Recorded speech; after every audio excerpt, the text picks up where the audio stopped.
दोस्तों, पूरी दुनिया इस बात को जानती है कि भारत और इजराइल सालों पुराने दोस्त हैं। इसके बावजूद भी भारत ने आखिर फिलिस्तीन को करीब 20 करोड़ रुपए की मदद क्यों भेजी है? और ऐसा पहली बार नहीं है, इससे पहले भी भारत की तरफ से करीब 40 मिलियन डॉलर की सहायता भेजी जा चुकी है। लेकिन अगर आपको लगता है कि भारत ने इमोशनली होकर के ऐसा कोई फैसला किया है तो ये बात सही नहीं है। असल में ये भी भारत की विदेश नीति का हिस्सा है, जिसके तहत भारत पूरी दुनिया को अपना न्यूट्रल स्टैंड दिखाना चाहता है। इसी के साथ स्पेशली मिडिल ईस्ट के अंदर अपनी पकड़ को और अपनी प्रेजेंस को और ज्यादा मजबूत करने की तैयारी है। दूसरी खबर G20 से सामने निकल के आ रही है, जहां G20 में शामिल जितने भी देश हैं इनकी तुलना में भारत की अर्थव्यवस्था इस समय सबसे तेज रफ्तार से आगे बढ़ रही है और इसमें बड़े बड़े ताकतवर देश जैसे कि यूके, जर्मनी, जापान जैसे देश भी पीछे नजर आ रहे हैं। आइए दोनों ही रिपोर्ट डिटेल्स में आपको बताते हैं। यदि आपको हमारी वीडियोस पसंद आ रही है तो इस वीडियो को लाइक और चैनल को सब्सक्राइब जरूर कीजिएगा। सबसे पहले फिलिस्तीन से आ रही अपडेट की बात की जाए तो भारत ने फिलिस्तीन को करीब 20 करोड़ रुपए की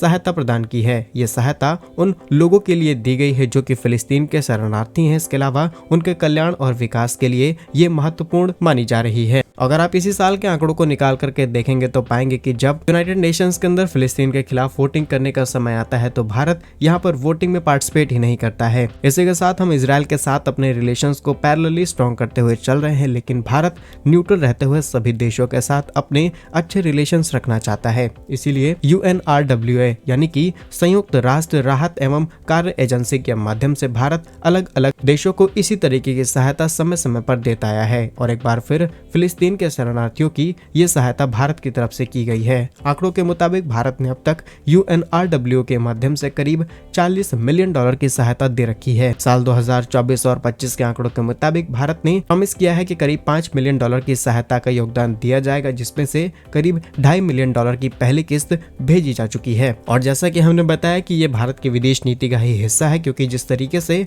हम अपने पड़ोसी देश चाहे बांग्लादेश हो, मालदीव हो या फिर श्रीलंका, इन देशों को भी कई 100 करोड़ रुपए का पैसा भेजते हैं ताकि इन देशों की मदद की जा सके और उनके बदले में हम कोई होप नहीं रखते कि ये देश भारत के साथ अच्छे रिलेशंस रखेंगे या फिर पलट करके भारत की कोई मदद करने की कोशिश करेंगे। भारत एक बड़ा देश है, बड़ी अर्थव्यवस्था वाला देश है, इसलिए हमारा फर्ज बनता है और विदेश नीति भी कुछ इसी तरीके से सेट की गई है कि हमें इन देशों की मदद करनी होगी। बाकी भारत की इस मदद पर आप क्या सोचते हैं, कमेंट्स में अपनी राय जरूर बताइएगा। दूसरी खबर G20 से सामने निकल के आ रही है, जहां पर ब्राजील की G20 बैठक लगभग शुरू होने वाली है और प्रधानमंत्री मोदी भी वहां पहुंच चुके हैं। मेलोनी हो, पूर्व राष्ट्रपति जो बाइडन हो, सभी के साथ मुलाकात कर रहे हैं। लेकिन इसी बीच भारत के कुछ बड़े आंकड़े सामने निकल के आए हैं जिन्होंने पूरी दुनिया को हैरान कर दिया। इस बैठक से पहले ही भारत ने अपनी ताकत को पूरी दुनिया के सामने रख दिया है, जहां पर भारत G20 में शामिल सभी देशों का लगभग एक तरीके से बॉस बन चुका है, क्योंकि जिस ग्रोथ रेट के साथ भारत की अर्थव्यवस्था बढ़ रही है, G20 में शामिल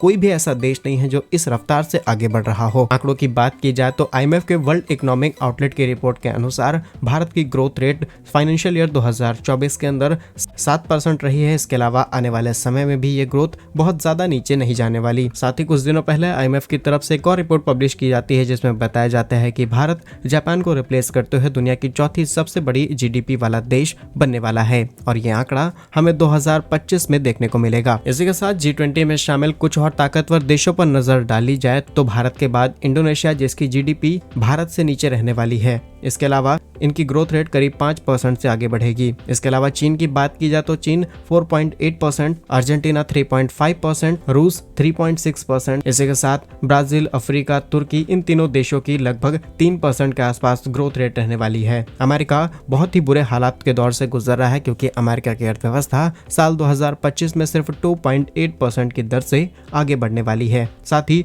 कोरिया 2.5%, सऊदी अरब 1.5% और यूरोपियन यूनियन की हालात तो और भी ज्यादा बुरे हैं, क्योंकि यूरोपियन यूनियन 1.1% के आसपास अपनी ग्रोथ रेट के साथ आगे बढ़ने वाला है। और भारत पर अलग अलग कमेंट्स करने वाला, भारत के टॉप ऑफिशियल्स को टारगेट करने वाले कनाडा के भी हालात बहुत ज्यादा अच्छे नहीं हैं, क्योंकि कनाडा भी सिर्फ 1.3% की दर से आगे बढ़ेगा। वहीं भारत चालू वित्तीय वर्ष में 7.27 के आसपास के ग्रोथ रेट के साथ आगे बढ़ रहा है। ये स्ट्रॉन्ग डेटा है। इसके अलावा नेक्स्ट ईयर 6.6% की दर से भारत आगे बढ़ेगा और 2026 में ये रेट गिर करके 6.5% रह जाएगा। इस बीच कई और देश हमसे आगे निकल सकते हैं जो कि अलग अलग इंडस्ट्रीज में और अच्छा गेम खेलने वाले हैं, लेकिन ओवरऑल अभी तक जो आंकड़े सामने निकल के आए हैं इसमें भारत लीड कर रहा है, स्पेशली G20 कंट्रीज के अंदर। बाकी एंड करने के साथ हम आपसे एक सवाल पूछना चाहेंगे कि भारत जिस रफ्तार से आगे बढ़ रहा है G20 कंट्रीज के अंदर, भारत को इसी बीच कुछ बड़ी डिमांड्स कर देनी चाहिए इन देशों के सामने जहां पर ये देश भारत को इग्नोर ना कर पाए। और भारत की तरफ से बोला गया कोई भी शब्द